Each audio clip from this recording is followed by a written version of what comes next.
back to this week's episode of the Real Estate Playbook.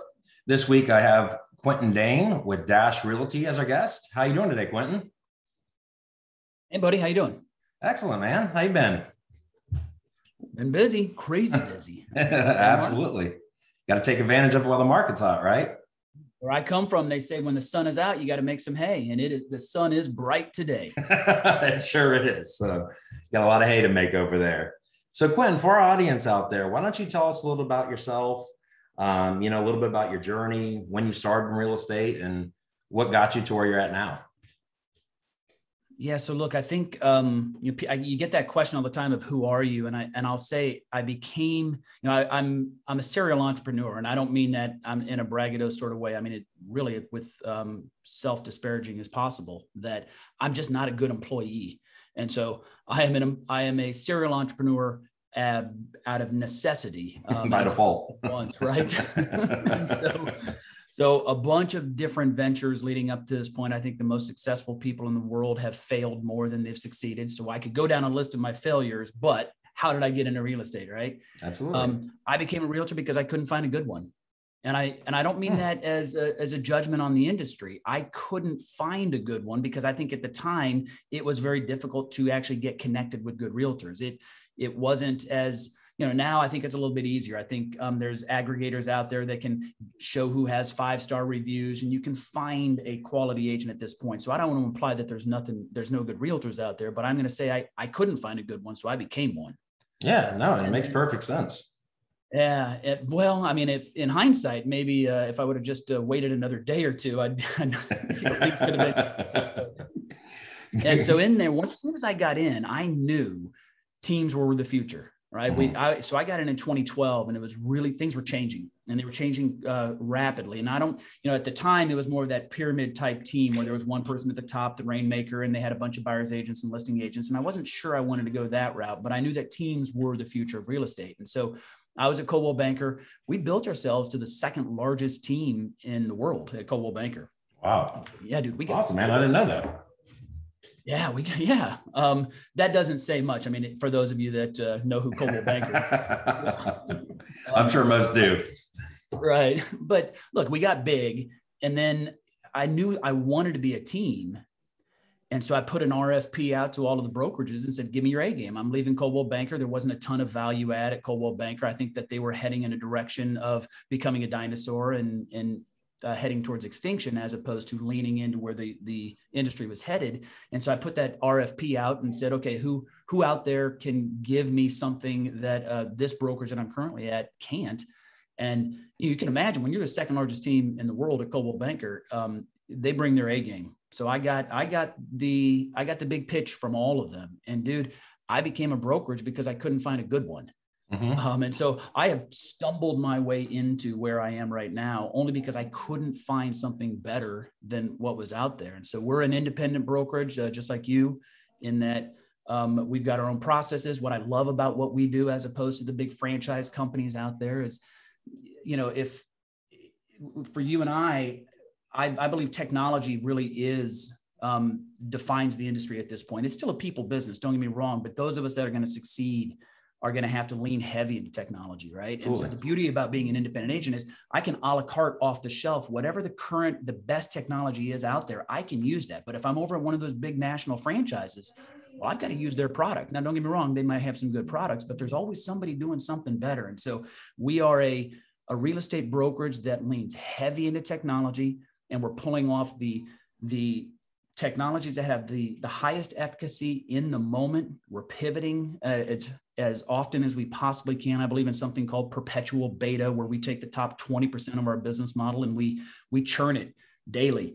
The bottom 80% is a great foundation, but we look at every one of our systems and processes and say, is there something better out there? Because as an independent brokerage, we should take advantage of that freedom that we have. And so I'm a brokerage because I couldn't find a good one. I'm a realtor because I couldn't find a good one. And I'm talking to you now about that. So there you go. Pretty soon you'll be starting your own podcast because you're not finding a good one to listen to, right? Yeah, it makes perfect sense. And I think one thing too, kind of just to piggyback on that from my own experience too, is when we were a team, though, we were with Keller Williams when we started our team back in 2012, myself and Rose. And obviously Keller Williams, I would say, was the first brokerage, at least that I saw, to really embrace the teams, and then obviously get into the expansion markets and other things like that. So we weren't ranked anywhere near where you were, one or two, because they had some pretty big players out there. However, one thing I noticed is that within the brokerage I was at, that the team seemed to be innovating more than the broker. So a lot of these big franchises, one thing that I learned from my own personal experience is like they kind of came in, had their own blueprint. This is the way we're going to do it, but didn't really innovate on that. And it was really the team and the team leads. And I think that's what you're kind of seeing in the marketplace right now. You know, a lot of what they call teamages, a lot of teams breaking off, coming their own brokerage with all the processes and everything that they were able to develop while they were under the umbrella of a bigger brand. Is that kind of dude, I'm not a brokerage. I'm a teamage. I didn't even know that was a word. Yeah. So word a lot of people are using. It's a teamage now. So. Yeah. And actually you bring that up because we are a team. We are a team-owned brokerage. And so I'm just the CEO of this brokerage, but I've got 23 equity partners in my firm, and they were my team. So as a team-owned brokerage, and that's really a good point, I think that, and I hadn't really thought about that, but yes, you're right. The teams are the ones who are innovating. And as those brokers, you get so big and so bloated, you put so much money into a certain technology, you have to see it through. You can't pivot when you're so big. Yeah, absolutely. And the one thing too, you know, I didn't necessarily get into real estate for the same reason as you. However, one thing I did notice is that I did want to increase the consumer experience with dealing with realtors. So that was something that me and Rose were very passionate about when building this out. We saw it as a huge deficiency in the marketplace when we got going. And I think that's one thing that we can get a little bit more control over, right? Because most of these bigger brands and brokerages, when they're bringing in agents, it's just, hey, get the bodies in, hang the license, see what they do, see who makes it, see who doesn't. And that's why there's a huge failure rate. You know, I think 85% is the most recent trend I saw. You know, they're out within 2 years. But with our brokerage, I'm sure it's similar to yours, the success rate is much higher, where our retention after 2 years is greater than 50%. So we, you know, have those agents sticking in, getting into mass production and working quickly because everything we built out, and then obviously the leads and systems and things like that, that they have at their disposal, where it's, you're getting in as a brand new agent. And I remember back then, you're just overwhelmed, right? So. Yeah, that's a good point, Joe. I think that, you know, you talk about that failure rate, that's a big deal. When we got in, I became a broker or an agent because I couldn't find a good one. Well, what I really meant was that experience, the consumer experience. I had an agent that I felt like I was a number to, who obviously was one of the 85% that were going to fail and was doing everything they could to get a sale that day, as opposed to trying to educate me to the decision I was about to make. I just needed counsel. I needed somebody to educate me. Hey, I'm new to the market, and I'm trying to learn this neighborhood or this community. And I couldn't find an agent that could juggle and I didn't realize it at the time. I would say this: I don't think most people understand what realtors have to do. I just thought, shit, you just show up, you open a door, and you probably get a check 30 days later. I didn't know that was right. So I didn't realize how many things they had to juggle. And then when I got in, I'm like, oh my God, the inefficiencies in the industry that was the problem. It was that an agent was trying to deal with 50 clients and be pulled in 50 different directions. And when they did meet me, they had this much time for me, and I felt it. And they, as much as they may have wanted to make it a personal experience, they couldn't, because they had to move on to the next, and they had to juggle 1,000 conversations and phone calls. So yeah, I'm with you. I couldn't find a good one, and I was looking for that consumer experience, and technology allows people to become more efficient. When I got in, instead of the notebooks that people had or paper, I mean, we went paperless immediately. We brought in systems and processes to allow an agent to better handle their workflow and to be able to juggle 10 leads or 100 or 1,000 leads. And then when you did deal with that person, we give enough technology to our agents so they can actually get back to the business at hand, which it is a people business. It needs to be a people business. It can't 100%. Just be a digital transaction. And so give them enough technology so they can actually get back to being a person. Yeah, 100%. And I think you're talking about like your first experience, your first consumer experience, and maybe it's more of lack of. And I think it's, you know, there's even more of a pressing need for agents to, you know, up their game and their skill set, their education, because nowadays, you know, back in 2012, we didn't have as much information at our disposal, right? Everything wasn't as transparent as now. So I tell my agents all the time here, if you go out and the consumer knows more than you, you're dead in the water. They're moving on. You know, they can see the properties, they're pulling comps. A lot of these sites are going to have, market data trends where they're saying, hey, we know it's appreciating at this rate and things of that nature. So when they do ask those more advanced questions, now the difficult ones, right? Because a lot of them are self-learning. They're going on different websites, going to YouTube, whatever it might be. And they're learning some of the entry level, I guess, questions to real estate. So that higher level stuff, you really got to, know and understand and be able to, kind of hold their hand throughout the process and really guide them to facilitate the sale. Because there's obviously a lot, right? And you said, hey, I thought it'd be easy walking the house, writing a contract. And a lot of people say, hey, great, we got an offer executed, and they, start celebrating. And I go, that may be not even half the journey yet, right? There's so many things that come up there.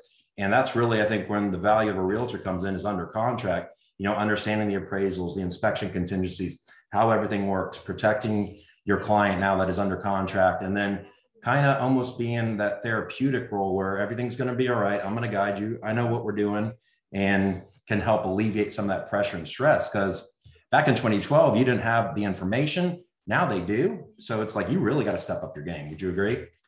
Yeah, right. And so I think that for a long time, a realtor, they were actually able to, their value proposition was being able to tell you how many bedrooms and bathrooms and square footage it was. Mm-hmm. And you actually needed it because you couldn't find that anywhere. Now, I think we've been pushed to more of the externalities. I think of an agent's value proposition. Now, Florida is different than North Carolina. We're a state, we're something called a due diligence state. And so the way it works here, when somebody falls in love with 102 Main Street, they put an offer on that house and they say, hey, Joe, I want to buy your house and I'll give you $100,000 for it. And here's a check for X amount that's non-refundable. It counts towards the purchase if I buy it, but it's a non-refundable check. If I find out later that your house has been duct taped together, or if I find out that I can't get my loan or it doesn't appraise, I lose that money no matter what. It is truly non-refundable. We write it to the owner right up front. And the due diligence amounts here are like 5%. And so when you get $500,000, people write $25,000 checks on houses that we now as realtors have to walk in. And I think my value proposition now is not saying, don't you just love the pretty paint colors in the nursery? And this is a 3-bed, 2-bath ranch. I need to be able to say things like, I need to start talking about externalities. Did you know that you're in a floodplain, a flood zone, a flight path? You've got, here's a development that's going down the street. Like, consumers today can go online and they can find the public data about a house, but what they can't find is there's moisture in the crawl space that's caused a crack that is probably a big issue over here. Mm-hmm. So I think we up here in North Carolina have turned into part-time home inspectors, right? Helping people really educate themselves, because nowhere online will Beth, the home buyer, find, hey, it has a beautiful crack in the foundation that half the house is falling in because of a sinkhole. Nobody markets that. They put lipstick over that stuff. And so I think we're now CSI agents where we go in and we find out what the problem is. And then some of that externality stuff that says, by the way, they're going to put a 4-lane highway in your backyard in 10 years. Consumers aren't searching that stuff, right? They're going on to sites like Zillow or realtor.com, and they're getting the facts that Realtor 1.0, our parents' realtor. Yeah. They brought an MLS sheet and said, it's a 3-bed, 2-bath ranch. Yep. Gatekeeper mentality. Yeah. Right. We can't come with that anymore. We got to come with more. Yeah. Definitely bring your A game. And it's interesting too, not to go off on a side tangent, but just the difference from state to state. So in Florida, they're very lenient with our inspection period. So we have most of the contracts that we're seeing are as is with right to inspect. And during that due diligence period, which will range anywhere from 7 to 15 days, a buyer can get out, retain full escrow for any reason. So they can get out at the last day, even after the inspection and receiving it satisfactory. If there's no inspection contingency release, then they're allowed to get out of their contract and retain full escrow. And it's, having that advice in the different markets and educating your consumer. And kind of when you were bringing up the externalities of properties, here we have a lot of wooded views or conservation lots. So the difference in conservation, it's protected. Wooded views, you can buy that, pay a premium on that. 3 years later, it looks like a scene out of the Lorax, and they're building another development behind you. Right. So it's kind of having that knowledge, knowing where to go to find the information, checking for permits, have those been closed? Are there any issues for it? It's a big sinkhole, so just kind of getting the background on the property. Has it had any issues? Have they ever put in a claim? Has there been a remediation or anything like that? Floodplains, similar things too. knowing the flood zones. Is the house elevated out of the flood zone where it doesn't require flood insurance, but even though some of the property might still lie in it? And I think, just through our experience, but two, the passion that we have on increasing the consumer experience in the marketplace, hopefully one day, everybody will get to that level where they can be a true advocate for their client. You bring up a point, and I don't want to go on a side tangent, but when I told you I became a realtor because I couldn't find a good one, what you don't know is I wouldn't be living in North Carolina had I found a good realtor, because I was actually living in Orlando, Florida. Wow. And a lady and I were looking to buy in Florida, and it was right at the very end. It turns out in the end, we got an opportunity up here and we moved up to North Carolina. But had we bought in Florida, we wouldn't have sold our house a month later. And here's what happened. I had a realtor. We actually backed out of 2 contracts. And you're right. There was no financial skin in the game per se, but there was still time. As a consumer, I'm like, you just wasted my time. Why didn't you know that these things, and there were some externalities down there, and it was about flood plain on both of them. And I thought to myself, how many times am I going to go out and have this agent take time out of my day to show me a house, get me to fall in love with it, only to find out later that once the real due diligence has been done, that it's time for me to back out. And I looked at the agent, I'm like, you're just wasting my time. There's got to be a better way here. Like, you need to be more than telling me to look at the pretty paint colors. And so, we were in Florida, and we got all of our escrow back. But as soon as we came up here to North Carolina, I said, I'm not going through that shit again. I'm just going to do this myself. I don't blame you, man. I don't blame you one bit.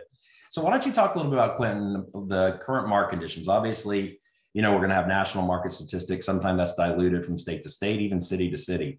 Over in Raleigh, North Carolina, why don't you let us know the current market conditions, what a buyer or seller can expect, as far as time on market, how aggressive it is, multiple offers, or if you're seeing a longer sales cycle, and any other market trends that you're seeing in your marketplace. Raleigh seems to be where all the cool kids are moving to. It's always at the top of the list of everything out there of where you want to bring your business. Apple just announced that they're opening up their East Coast headquarters here in Raleigh. And so we've got up like 2,000 jobs coming in, high paying jobs. So we're getting some really big players coming in, and we're getting our net inflow is something like 70 people a day are moving into the Triangle. And when I say the Triangle, by the way, in Raleigh, there's Raleigh, Durham, and Chapel Hill. Those 3 cities make up the Triangle. And so, because of that, and I think just like in Tampa is the same way, if you have so many people moving in, 70 people moving in, but they're only building 50 houses, and we saw that for years after the financial crisis, builders did not keep up. And so they were building 50 houses a day and 70 people a day were moving in. And eventually it caught up to us. And I would say in 2019, just like everybody else around the country, I think this was a national builder issue. Inventory finally hit. And when that hit, man, we saw volatility. And you and I both know volatility, not good. Volatility means uncertainty, and with uncertainty, a couple of things happen, right? Chaos happens, people freeze up, people go a little bonkers. And so we're seeing things where we had a house just a month ago, 2 months ago. It was listed at $1 million and it sold at $2 million. Now that's $1 million over asking.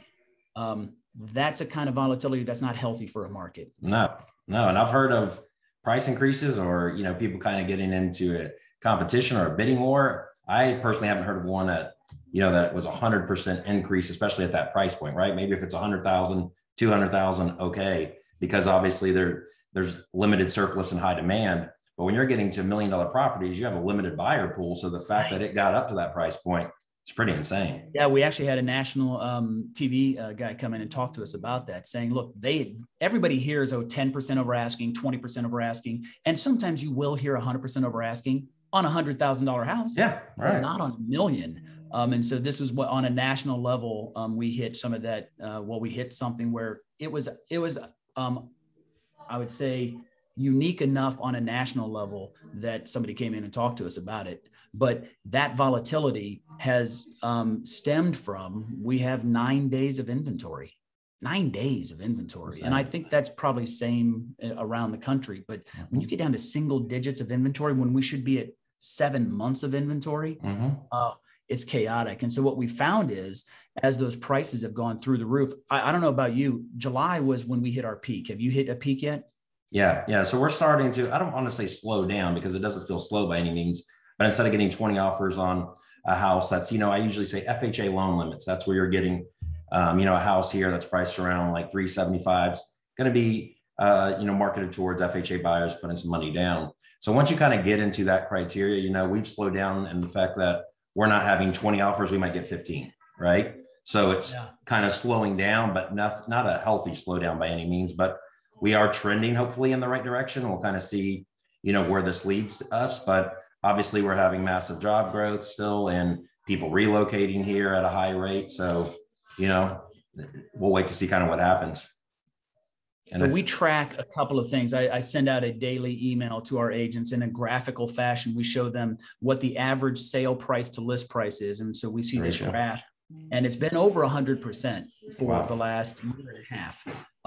As of July, we hit at 107%. And so the average house in the triangle was selling 7% over asking, which doesn't sound like a lot when you hear stories of like, hey, 100% over asking or 20 or 30, but those are the outlier things. When the average house is selling 7% over asking price, and this is when people continue to increase prices at 18% a year, it tells you that, wow, now they're going another 7%. Well, we've seen that go from 7% over asking price. Now we're back down to about 5% over asking price, which is still a chaotic market. Average house is selling 5% over asking. So I'm with you. It's not that it's a slowdown. It's just, I think we've hit our peak because our days of inventory is starting to creep up. Or I say our days of inventory. Who the hell measures in days of inventory? What kind of chaos is that? Yeah, exactly. I think this is the first time ever, right? It's always been months. Right. And when it was down to 2 or 3 months, I'm like, this is crazy. So, kind of having that aggressive. And I think it's when that second round of funding for PPP came, I want to say around February is when I noticed this spike of just insanity. Like everybody seemed to be kind of coming down, getting that second wave to kind of help out their business. And, they were able to, not have to, I guess, invest their personal resources into buying a house or into floating their business. And they got some money to kind of help out with that. So then they were able to kind of keep on that cash. And we saw a massive spike here. I would say February to May, it was just gangbusters. And it still honestly is, but it's been trickling down a little bit since I would say that May to June, like right around when school gets out. I would say it started when, I started to kind of see the needle moving a little bit, but I mean, still in this market, taking February to this market would be the most insane market I've ever been a part of, with, competition, competing offers, shortage of inventory, and a lot of buyers out there looking for homes that, they're having a tough time finding. Let me ask you a question. Do you think, and we have in this internal discussion a lot, as there will be this pullback where buyers finally say, and you're seeing some national news saying, buyers are finally saying, I'm done. I'm going to wait. I'll come back a year from now. I just can't continue down this rat race. And so if buyers start to do a little bit of pullback, and you and I both know, as like in our graph of the average house of selling at 7% over asking price, it is now down to 5% over asking price. Sellers are starting to hear some of this news of like, hey, buyers are starting to cool. Buyers are hitting pause. They're not willing to pay those premiums. Are we going to start to see sellers say, oh shit, I should have sold 3 months ago. I missed the peak. And now all of a sudden they start throwing their house on the market? Because those of us that lived through 2008, we know it was we know there was a trigger that caused this, but we all remember, we all look and go, man, if I would have just sold in 2007, that would have been great. Now, when they hear there was a peak, you and I both know it's probably more of a plateau, but if they hear the word peak, do you think that maybe sellers are going to start to throw inventory in saying, okay, I'm now going to cash in. I missed the peak by a couple of months, but at least it hasn't crashed yet.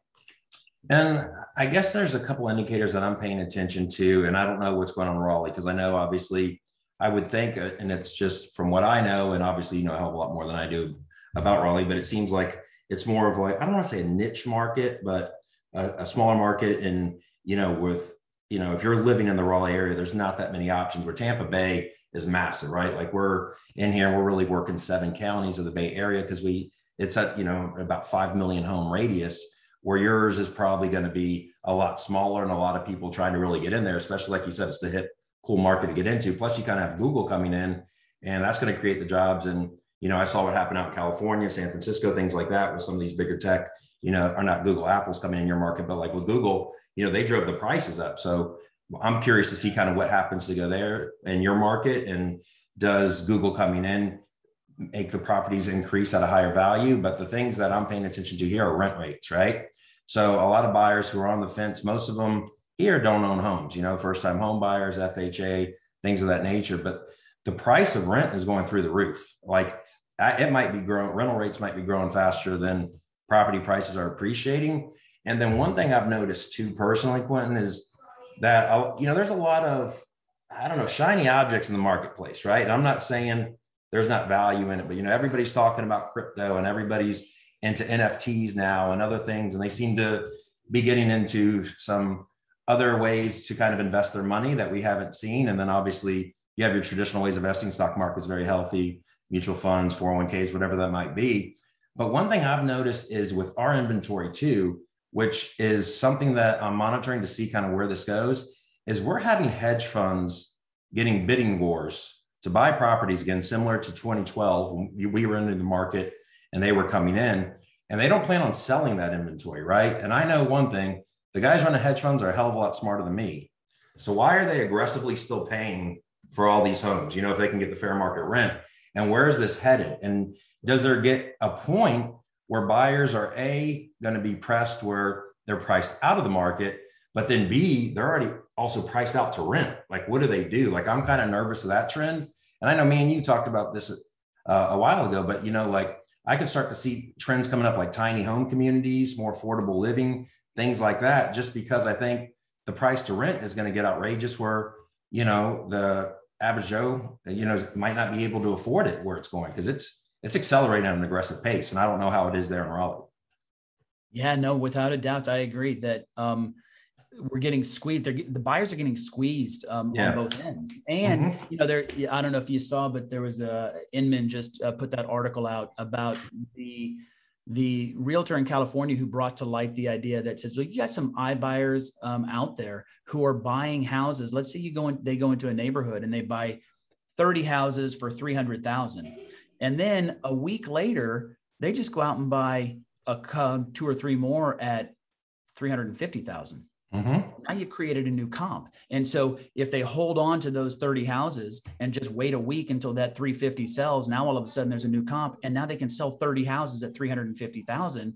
And so maybe the idea that these iBuyers can create appreciation just by gobbling up the inventory because they've got deep enough pockets, that maybe there's some inequity in the free market in that sense. And so Inman had a pretty good article on that.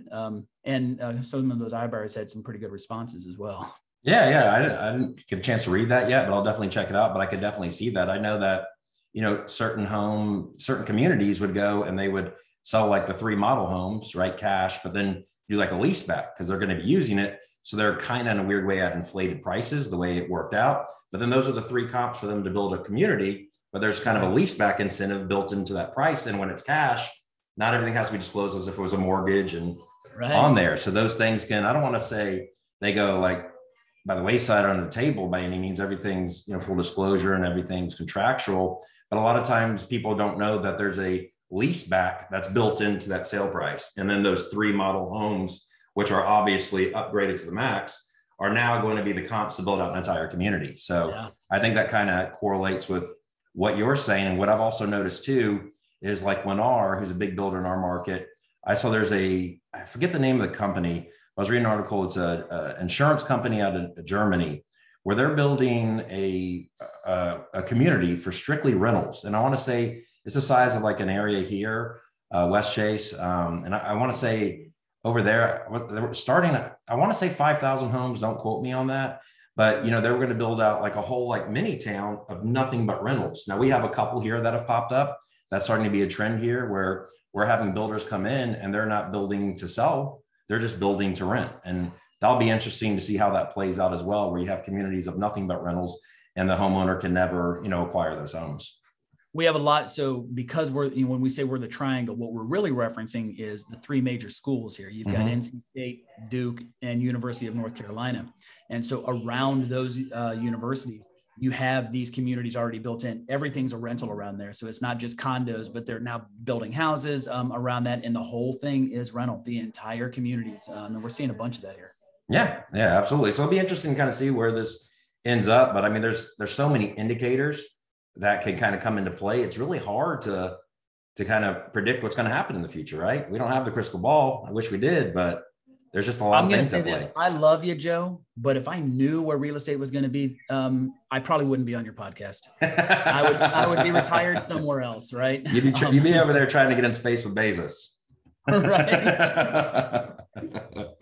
Well, Quentin, so when we're talking about yourself, and we can kind of do this two parts, yourself as an agent, now a leader of your organization, and then also your organization, Dash Realty there, and as we call it, Teamage over there in the triangle of Raleigh.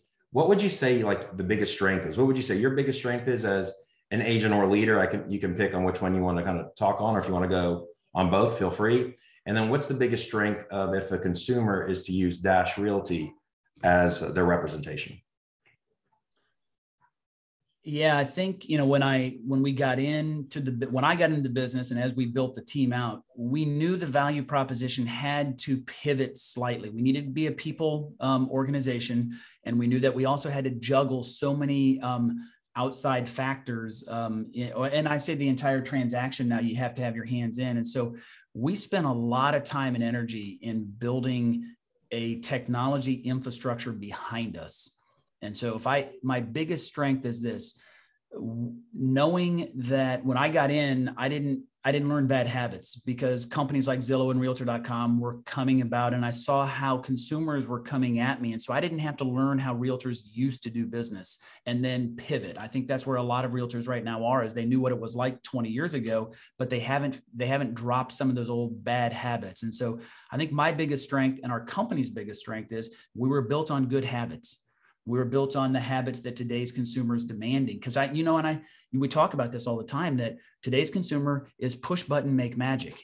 Mm-hmm. And that push button, make magic mentality that we have in everything in life, it translates over into real estate as well. When they push a button, they want magic to happen, whether it be a text message on an answer on the spot, or I want to go see a house, whatever. It's just, let's make it happen instantaneously. And the old way of doing real estate, I think a lot of people were notebooks and papers and office phones. And now we just have to be so much more connected immediately and being able to get that answer. Because when I push button, when I say magic, I mean, I want an answer and I want it to be the right answer. And I want it to be as fast as Google. And so giving our agents the ability to be the real estate Google that the client is demanding, that's our biggest strength. We just went so heavy into the technology side. It allows them to get that answer immediately back to that client, and then they can get back to the business of getting them to like them and being personable and creating a relationship, as opposed to stumbling all over themselves while a client is sitting there. And it's, every minute that goes by for a client today, it's like dog minutes. And they just get frustrated with an agent if they can't give them that answer immediately. And they'll never learn to like or trust that agent if they can't get past this. Why is it taking you 10 minutes to reply to my text or get me an answer on what I'm looking for? And so giving the agents the ability to be on demand has allowed them to be in front of the client and build a relationship, much stickier relationship, quicker and easier. Yeah, I agree 100%. And, I think it's, I call it the Amazon effect, or it's immediate gratification. They click the button, they do something online, snap of a finger. It's like almost, they wanted the genie to appear. So they could be, in front of the house, want to see a house within an hour, and somebody's just getting an inquiry. But we both know there's a lot that goes into that. You got to make sure, A, does it fit your schedule? B, can we get access to the house and things of that nature? So there's a lot of things that goes in behind the scenes of kind of making that happen. And I think it's going to be the brokerages and agents that win are the ones that can kind of create the synergy between the agent experience and utilizing the tech, because I don't see yourself being able to do it without that. And then figuring out a way. So like, I know one thing that we're doing here, and we've kind of go all in on, and I know you do as well, is where we call them agent partners, but it's inside sales associates. And we're kind of building out an organization like most sales organizations. You have your inside sales associates, your outside. So we have people here around the clock who can answer all those questions right away. Then we have agents in the field so they can facilitate this. If you're an agent and you're not you're with a brokerage, your broker's not really, tech heavy, and they don't have the resources for you. And even trying to do it on your own without support, I think it's going to be very difficult for you to kind of compete in this, modern real estate era that we're in. And then also on top of that, where we're headed, right? It's not going to get any better. So if you're not kind of getting with it now, I think the consumer demands are only going to become possibly a little bit more unrealistic, where they're in front of the house and they're like, hey, we want to get in now. And how can we make that work? And that's what's challenging, exciting, right? It's, hey, how do we do this? Because the companies that I think can figure that out are the ones that will pick up massive market share, right? Yeah, you're bringing up a point, and I think it's a good one that I think I say today, people are narcissists. They are. Every human out there, you, myself, we all believe we're the center of the universe. And now, because the internet, they can actually get connected with someone much, much quicker. And so I think today's real estate consumer, I know they're a narcissist, and I think a realtor's job is to prove that person right. That yes, you in fact are the center of the universe, that this is a movie only about you. And I am a supporting actor in your movie. And I'm telling you, as a main character in a movie, if I am not making you look good and shining the light on you, you're going to find another supporting actor. And so I think today's consumer is looking for not just one person, they're looking for a team. For me to be able to give you what you're looking for. And I'm with you. Agent partners, I think that's really important to have for us to be able to give the consumer what they're looking for, which is 100% on-demand answers to everything. We have market analysts dedicated for our agents 7 days a week from 8 o'clock in the morning to 8 o'clock at night, where we're going to do valuations for our clients on demand, because that is a part of it. I'm out there showing a house and somebody goes, hey, I think I like this house. Can you maybe run some numbers for me? They're not looking for me to go out to Zillow and say, well, this estimate says it's this. They're looking for me to give them a valuation. But I also have another client over here who wants to see a house in an hour and a half, or I've got inspections over here, I've got a closing over there. And so how do you do that? Yeah, you've got to have a team behind you. And I think every consumer today is fine with me approaching them as a realtor saying, yeah, you're not just hiring me. You're hiring a market analyst, a listing coordinator, a transaction coordinator, an inside sales associate, an outside showing agent, and a realtor as well. You're getting a complete package when you're coming. And so I think the technologies that a brokerage puts in, so all of these pieces can talk to each other and make sure that the left hand knows what the right hand's doing, as well as giving that consumer that on-demand experience. That's a really tough ask. And I don't think there's a lot of brokerages out there that are ready or up for that task. No, I don't think a lot of them even realize kind of where it's headed and how quickly we're going to get there, right? I think it's, you kind of, once they realize it might be too late. And I think some of them are starting to feel it, whether it's in their pockets or, checking account. But I still don't think a lot of agents who are in the industry are truly grasping, what it's going to look like in 5 years. Like, if you think this is tough, wait till 5 years, because a lot of these teamages, brokerages will have figured it out, and they're kind of controlling more of the process to ensure that those consumers have the best experience that they possibly can, from an education standpoint, from a service standpoint, from going above and beyond, just being an advocate for them in every way of the process. And then, like you said, having what we call specialists in every aspect of that business. I have a transaction manager, they do transactions only. Listing coordinator, they do listings only. So they're going to be the best at that because they're perfecting their craft on what they're doing. So when you're retaining or, working with an agent within our brokerage, you're not just working with a very highly skilled, highly educated agent. You're also working with like the best transaction coordinator, the best listing coordinator. And those agents, I think, out there that are still kind of doing the jack of all trades and trying to juggle everything, plus they don't have the tech. I don't know how much longer they have. And, they're going to, I think, have to adapt, or unless they have a strong referral network that is okay going at a slower pace, they're unfortunately, I think, going to become extinct at a certain point. Yeah. I mean, we talk about that at our company a lot. We talk about Realtor 2.0 versus 1.0. I think the consumer that has dealt with the 1.0 agent is that same consumer that has said, you know what, maybe I'll just sell it to one of these all cash offer companies. And I know it's at a discount and I might not make as much, but it's just not worth it because I haven't had that experience. You and I both know that if you bring a team in on the buy side, I can help you get a better deal, a more educated and more intelligent deal, because It's not that you make your money when you sell your house. You make your money when you buy your house, right? You got to buy gold dirt. If you buy gold dirt, I promise, I don't care what market you go to sell it in, you got a piece of gold underneath you, and it will sell it top dollar for whatever that market can bring. Absolutely. And on the flip side, when you do go to sell it, you got to, if you use a realtor, a company like 54 or Dash, I know I can get you more than whatever all cash offer sitting out there on a button or behind a button on the internet. But the consumer today has said, look, I think that these companies coming in, they are trying to marginalize what realtors can do, like what Uber did to the taxi industry or what Amazon did to retail, or, I mean, you could go down what Travelocity did to travel agents. The consumer, if we don't as an industry figure out how to solidify our value proposition and beef up and prove, you get a better experience, you pocket more money, you buy gold dirt, not silver dirt, and you don't leave money on the table when you use us. If we can't show that value proposition, we're going to be marginalized just like every other disruption out there. Now, I think there's a group of us that get it. And those that don't get it, they will very quickly become a realtor for one of those big companies those all cash buyers, $50,000 in a headset. Absolutely. And I think too, I always look back and, people can knock some of the bigger players who are coming in and kind of marginalizing, building out. But if it wasn't for the lack of value from realtors, I don't think these companies might have never been able to get in the market. Right. And I consider it, this is what we kind of tell our agents, is that I consider a lot what's going on now, where you're seeing the iBuyers come in and buy. The consumer experience, as you had back in 2012, have been so poor that it's a better experience for them to kind of go this route. One, it's easier, it's more simplistic. I wasn't getting any information or education from my agent anyway. So what's the difference? And at least with the clicks of the button, everything's happened at the snap of a finger. Yep. And then on top of that, where's it going to go with, having the knowledge? I look at it as kind of like, E-Trade and all these like online portals where a lot of people could trade commodities. And I always tell my agents, all the agents who sucked, all the agents who were bad, mediocre, average, maybe even good, it got them, all those financial advisors out of the marketplace, right? And then a lot of them who were probably having poor experiences with financial advisors, just went to the portals and started doing it themselves.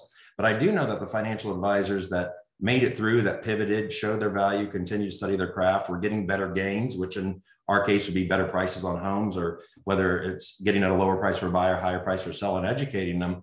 They're making more money now after that pivot and transition, but there's a lot less of them, right? They always say, 80% or 20% of the market controls 80% of the business. And I do think that's true. So it's kind of, once that gets weeded out, I do see at the end of this journey that the agents who do survive and work it would actually be making more money, but it's going to be a small fraction. And most of them, I think, will end up going, like you're saying, a W-2 route, salary, things like that, where there could be more control. So that way these other companies can control that experience. Wow, Joe, that's actually, I think, a really good point. And I need to start using that analogy. As you were saying that, I was thinking the same thing, like in the accounting world. Yeah, there's TurboTax and exactly. They're there, but boy, I would never use TurboTax. Right. I'm going to use my accountant because I know I'm getting a better deal. And my financial 100%. Planner, I'm not going to go out to Schwab or Ameritrade and try and do this stuff myself. It's the largest financial transaction of my life, or it's the largest chunk of money in my life. I'm going to use a realtor to help me through this process. And yeah, that's a really good point, that we're going to see that I shouldn't use what Uber did to the taxi industry, because that's not the same. We're not taxi drivers, right? We have a value proposition. We're not just taking you from point A to point B. Great point. Yeah. Cause I definitely see that. And your accountant's probably saving you a lot more money than just walking into H&R Block. Your obviously financial advisors probably giving you a hell of a lot better returns than you'd be doing on your own. Yeah. So I just think that the people who, kind of become students of the game, they continue to study the craft, they deal with this chaos. They know it's going to be kind of like a chaotic bliss almost. There will be peace at the end of the journey. Well, they will have an established career that they don't have to worry about where it's so disruptive right now. And I think it's, and I'm just shooting at the hip here, but I think it's going to be about 5 years before we figure this thing out and see really where we're headed, right? Because there's so many components right now and kind of what's going on in the marketplace. But I think you just got to, continue to study the market trends. Really, I think one thing is in our industry, I would say, I don't know if it's the biggest one, but it definitely is one of them where I think most of the agents don't value education and kind of really learning their craft and perfecting it. And I think for you to survive, not only do you have to have the tech and you have to kind of be and all the tools that you need and the team to help the consumers in the marketplace. But you really have to be a master at the game and know everything about it. Like they're really, I think, going to want you to answer questions and have the knowledge on the spot, and obviously there's going to be a journey where it takes you to get there. And at the beginning, hey, I'll get back to you. That's a great question. Or you can kind of go look those up, but there's going to be a point in your career where you got to keep studying to where you can answer all these questions on the spot. Yeah.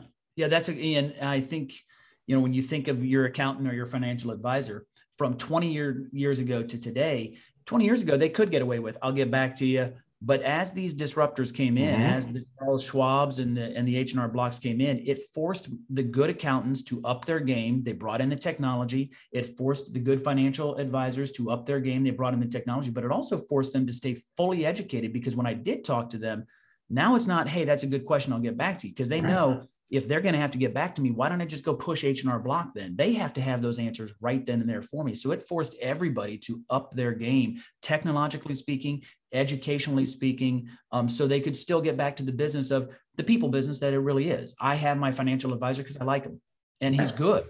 I mean, it's not the only reason why, but my accountant, he's a friend of mine, but that's not the only reason why. So it allowed, now they're sticky. And now they've got me as a client forever because they bring technology, they bring the answers, and I like them. Yeah, absolutely. I couldn't agree more. So kind of like right now we're, with current market where you see everything headed, big picture stuff, what do you see as the biggest hurdle for Dash, for your organization, with the market? What's something that, you might be struggling to kind of really pinpoint or nail down and really perfect, and it might be an ongoing issue? And just some things that you kind of see in the future that, might also become an issue and something that you might be getting ahead of now? Well, I think it goes back to that consumer experience, right? We have to make sure that the consumer is the answer and the reason why we do everything we're doing. And I can speak from a consumer's point of view. Man, the internet and technology is advancing so fast, and I am seeing so much disruption in everything I do in life. Amazon now has a pharmacy. Did you know that? I got a postcard yesterday that says Amazon. I didn't even know. Pharmacy. Yeah, I got it in the mail yesterday that said, tell your doctor to just use the us. And they're out of Texas, and they'll mail prescriptions to you. And I thought, man, everything is getting disrupted. And so here at Dash, trying to stay ahead of where the consumer goes, yeah, that's a value add where I'll push a button and it's a throwaway for me. And that's a value add where I need to talk to a human, and making sure that we are where we need to be on both of those. When they need a push button, make magic, give them that. And when they need a human and an experience, give them that. And so I think it's a constant struggle on our part to make sure that we are in front of the consumer and what they're looking for today. And I think we have a philosophy here at the company. Like I said earlier, we churn the top 20% of our business model.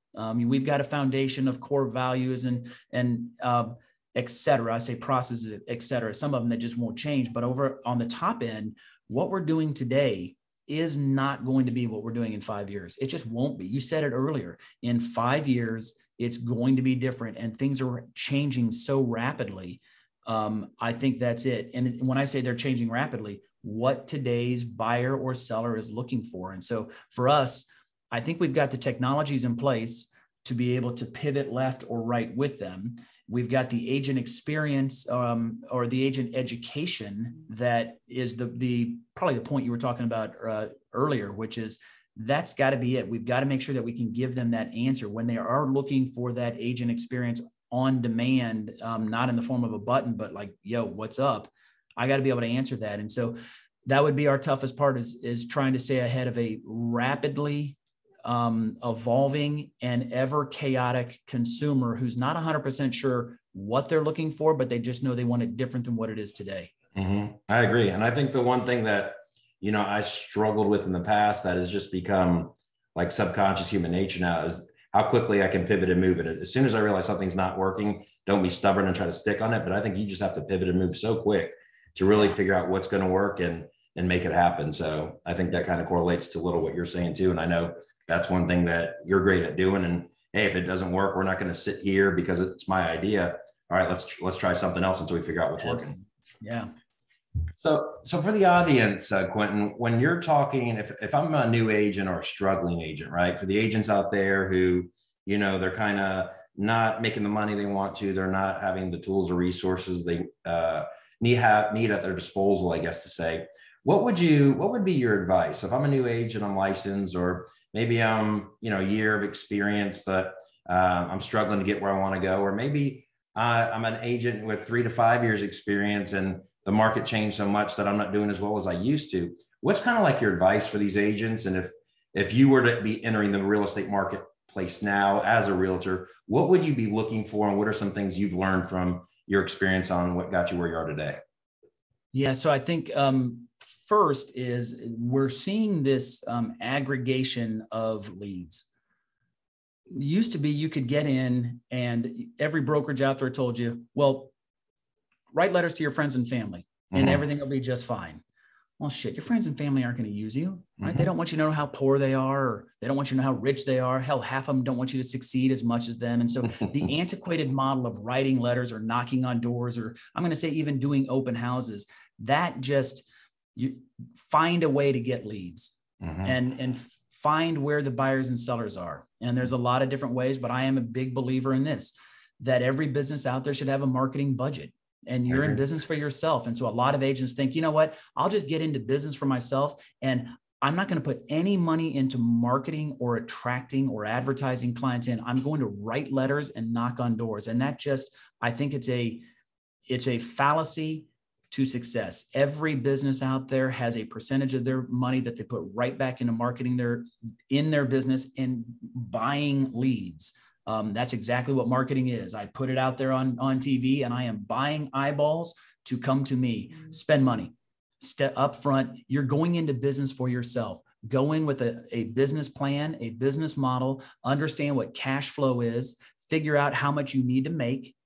What is your number? And then back into that. Well, if I know that conversion in our industry looks like this, whether I'm buying leads or I'm writing letters, whatever it is, what is the average conversion? And start to put a business plan together that says, if I need to make this much per month, well, then here's how many, and I only know that I'm going to convert this many leads out of the ones I get. How many leads do I need to get so I can convert this many so I can get to this number? I think a lot of people just come into real estate and say, well, I'll probably just hang my shingle and turn a phone on and maybe write a letter or two and people will come in. And so I think that's the big one where I would tell people, figure out how to be a business owner.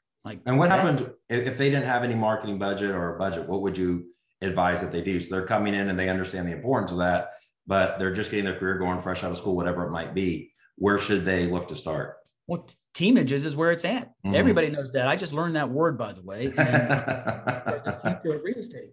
That's what I think my value proposition to my agents is a couple of things.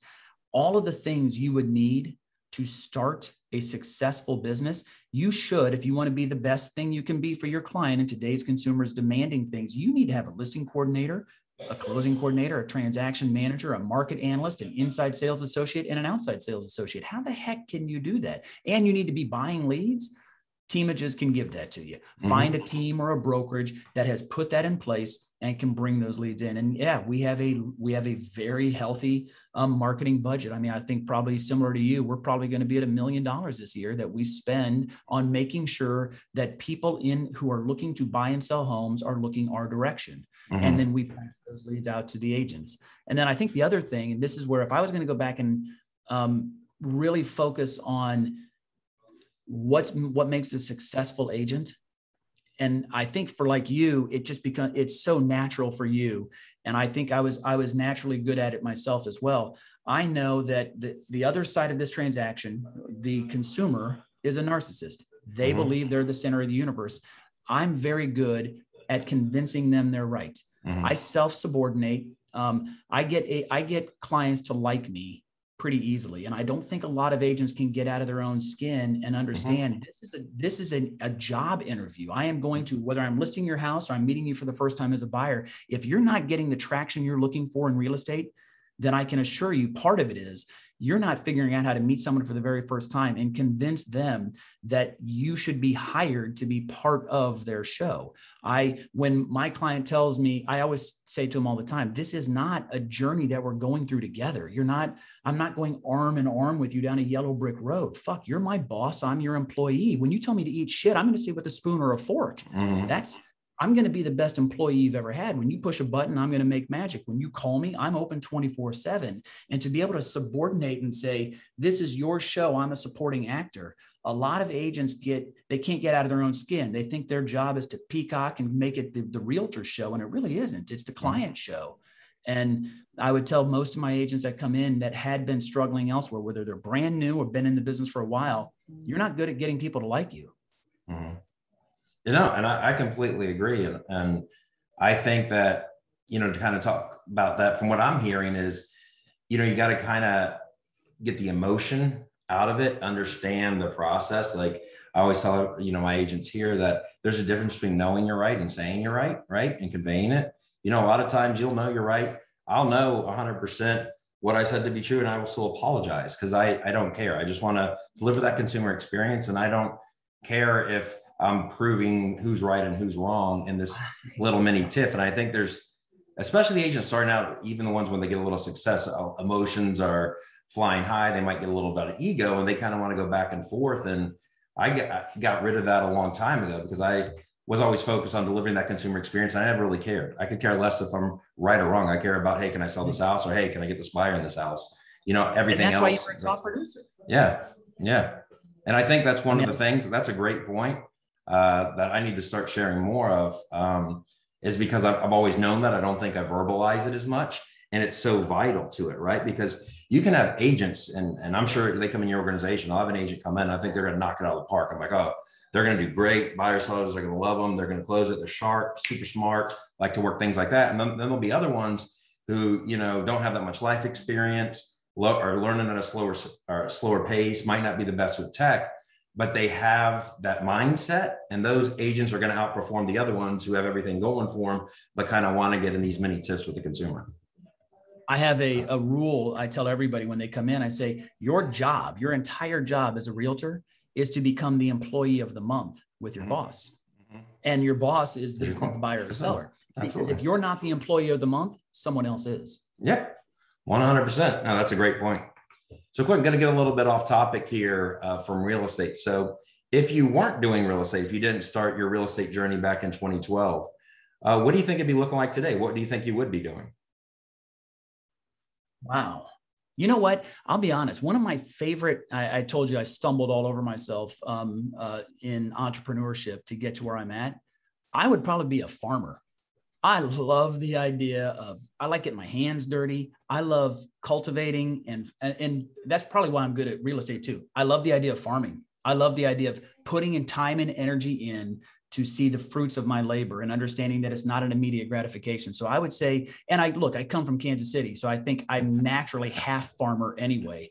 And so, yeah, I'd be a farmer. Now, what crop would I farm? I think that might be changing as laws change here in America here soon, but I would be a farmer of something if I wasn't a realtor. Yeah, and I could definitely see that. I mean, I love kind of getting out there and doing stuff like that too. Just kind of, you know, getting out there in the wilderness, and not necessarily, I'm not talking more as preserving the crops, but just kind of getting out there in nature. I know you've always been a big advocate of that. And I look at us both kind of as introverted or extroverted introverts. I think we both can get out there and talk and do our thing, but I do prefer a lot of time by myself, kind of thinking, collecting my thoughts, you know, getting grounded.